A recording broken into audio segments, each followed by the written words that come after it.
Hey, thanks for tuning in to Profiling Evil tonight. In this episode, we're waiting for the jury who's out on the Adam Montgomery murder trial. Now, he's accused of second-degree murder in the death of his little 5-year-old daughter, Harmony, that beautiful little blonde-haired girl. Now, you, like me, watched and waited for several years as this case unfolded. And tragically, this child was murdered actually 2 years before we even knew who she was.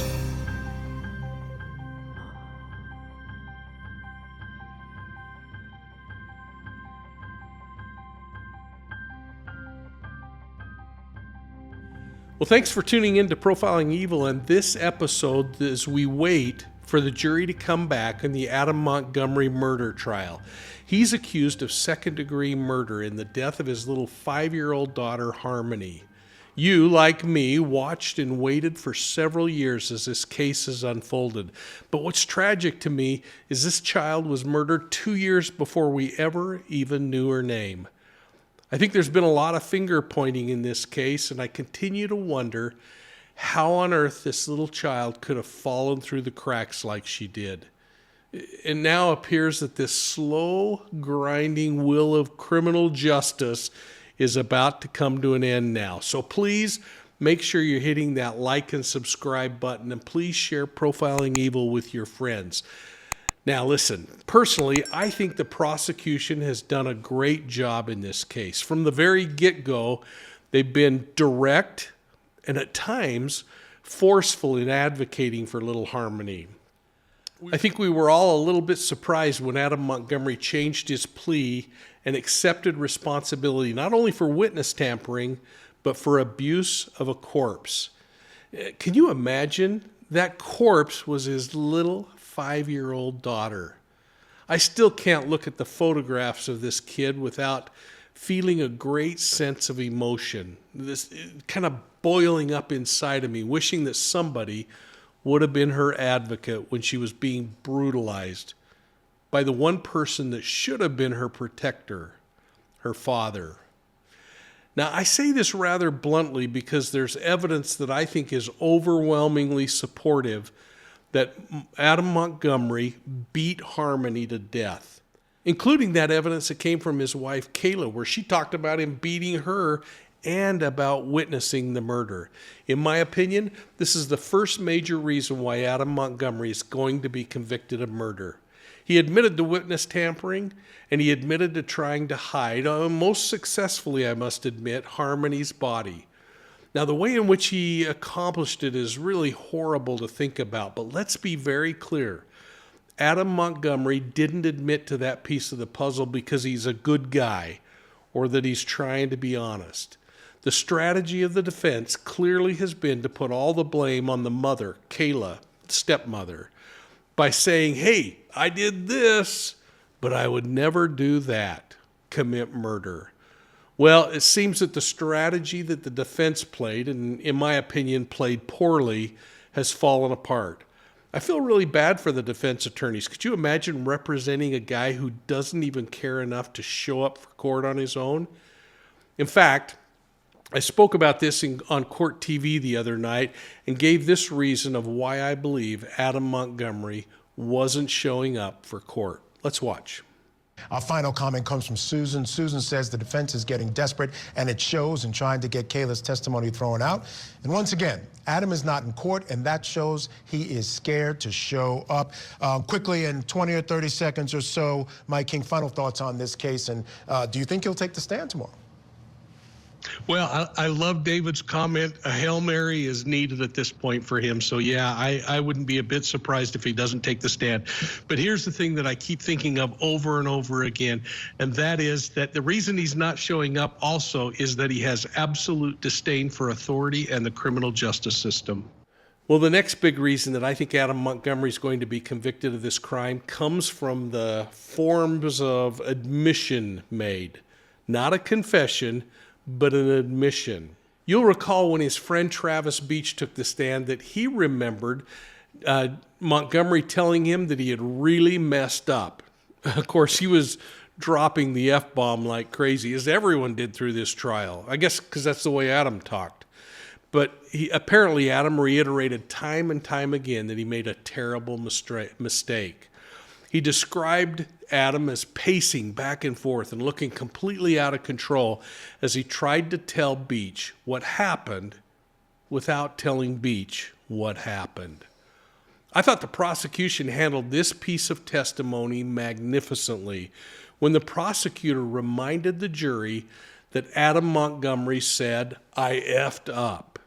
He didn't say Kayla messed up. He didn't even say that he and Kayla messed up. He said, "I effed things up." And that is an incredibly powerful statement that I believe the jury is going to use to hold it against him and convict him of murdering little Harmony. During last week's portion of the trial, I also appeared on court TV to talk about this concept of past behavior being predictive of future behavior. In other words, I think the jury is going to think about the repetitive assaults that Adam did on Kayla Montgomery and on Harmony as testified by the uncle. I believe they're going to look at it, and it's going to be that little extra bump they need to visualize how Adam brutalized both Harmony and Kayla. He did it again and again, and he did it when he turned in the seat of the car and beat Harmony until she was so badly injured that she died. Finally, Mike, I want to go to the trial of Harmony Montgomery in New Hampshire. Today, more damning information coming in. You hear the voice of the defendant. He's not showing up in court, but they heard his voice on, again, prison phone calls talking about the waste of money it was to look for his own daughter. Then you have an inmate from Central Casting coming in talking about this idea that he told her that he hated his daughter, Harmony. I mean, you talk about the final nails in the coffin. We talked about this last week, Michael. We're talking about it again, this absolute repetitive behavior that supports what the charges are in this particular case. And it is so disturbing to hear some of those comments being made, seeing the focus that he might have had from an anger perspective, but then just seeing this cavalier, almost who cares approach that he had. From this comment all the way back to last week when we were reviewing on your show the body cam video where he's the officer saying, just tell us where Harmony is. And he's saying, I got nothing to say. Yeah, I mean, he's just a bad dude. I think the jury is also going to look at the fact that Adam Montgomery didn't rush his daughter to the hospital after he beat her. And he actually said, I think I really did it this time. Instead, he went to Burger King and ordered some food, and he allowed that little child to lay in her own waste. He allowed her to go unattended. And as she sat unattended, that injury she sustained came too much for her little body, and she died. I think this is going to enrage the jury, just like it probably is enraging you and me, and they're going to want to hold him responsible for it. I think the jury is also going to be enraged as they think about how Adam treated Harmony's body when the car broke down after her death. Remember, it broke down in the middle of the street. This is the man that the defense team tried to convince the jury was a loving father as he stuffed that little 35-pound child into a bag to conceal it, sticking that duffel bag in the back of the car. This is a duffel bag that he stuffed his daughter inside.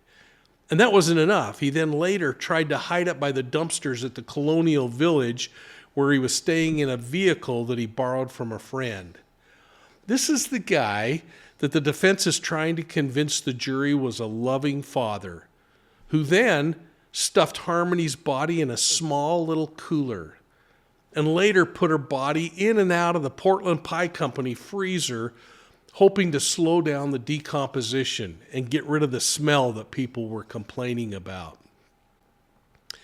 This is the guy that the defense characterized as a loving father, who then talked his buddy into renting a U-Haul van and meeting him over at the Econo Lodge.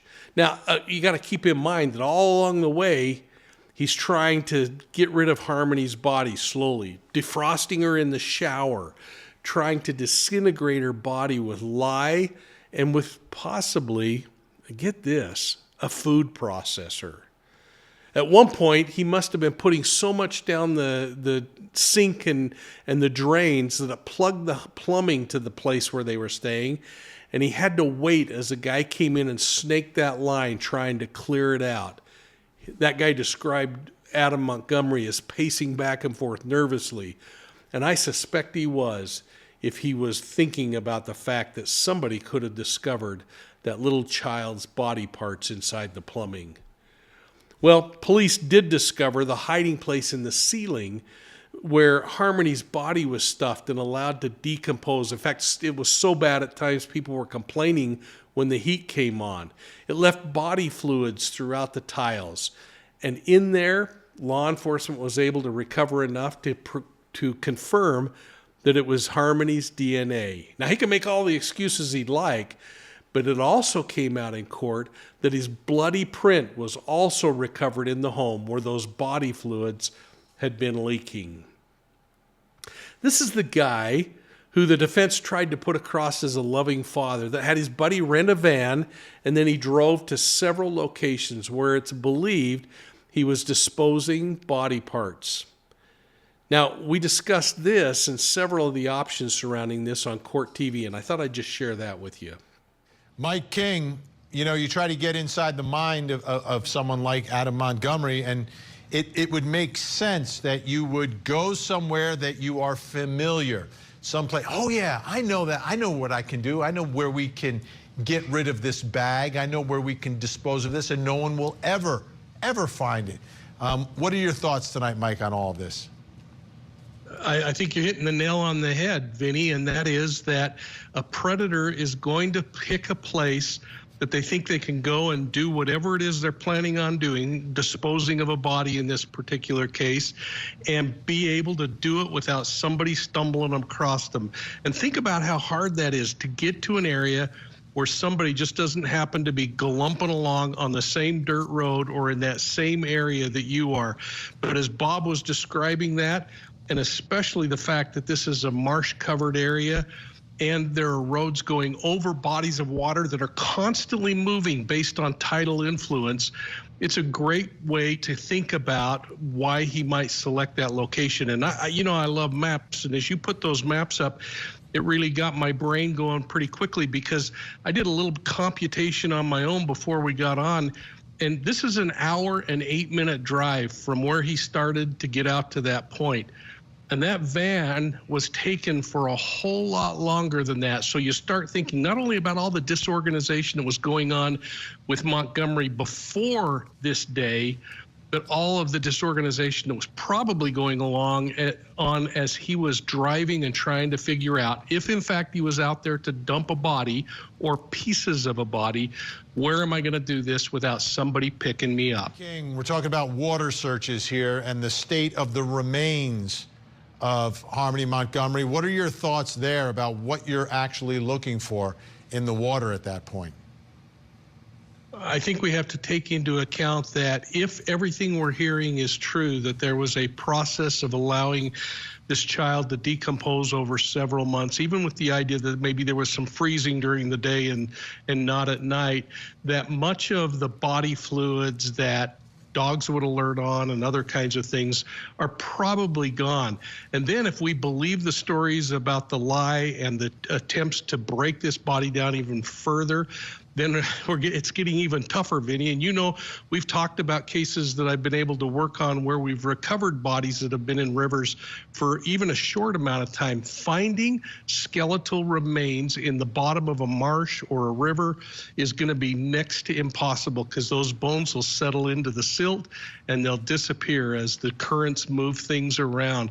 So this is such a huge challenge that unless they can find something like a tooth or something they can identify, this may be an exercise of just proving to the public we're not going to stop. How significant is it in this case that they have not been able to find her? I think the significance of it is that they're not going to find her. I think that they've done an exhaustive search in 3 different states, but this is Adam Montgomery, who's used to manipulating the criminal justice system, of thinking exactly how he's going to do things that in a way that is really going to fool people. And I think his statements in those phone calls from the prison say a lot. You know, he's mocking people. You know, how do they think they're going to find anything? What a waste of money. This is just, I think, classic of his malevolent personality. And I think what it says and what's really sad is that it's unlikely that they're ever going to find her remains. Well, I think it's pretty clear that Harmony Montgomery, that beautiful little blonde-haired 5-year-old child, likely died on December 7th. For several months, her father drug her remains from one location to another as he tried to figure out how he was going to get rid of her body, thinking in his whacked-out mind that law enforcement couldn't charge him with a murder if they didn't have a body. But personally, I think he hung on to that little child because he was so paranoid that it was the only way that he could be guaranteed that law enforcement hadn't found her body yet. That paranoia came through on several occasions, including when he thought people were spying on him, and that came out in the trial pretty significantly. I think the jury's going to also find Adam Montgomery guilty because of all of these reasons in aggregate. And I think the fact that the prosecution corroborated all of that evidence with witness testimony, physical evidence, eyewitness accounts, and forensic evidence, and I never leave out behavioral evidence. Not on emotion. They're not going to convict him on emotion like the defense was cautioning the jury against. I don't think it's going to take this jury very long to find Adam Montgomery guilty.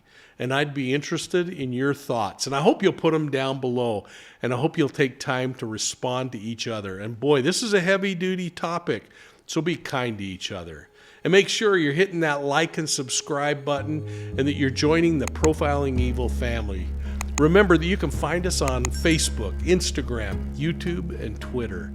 And folks, please check out Profiling Evil podcasts on your favorite podcast platform.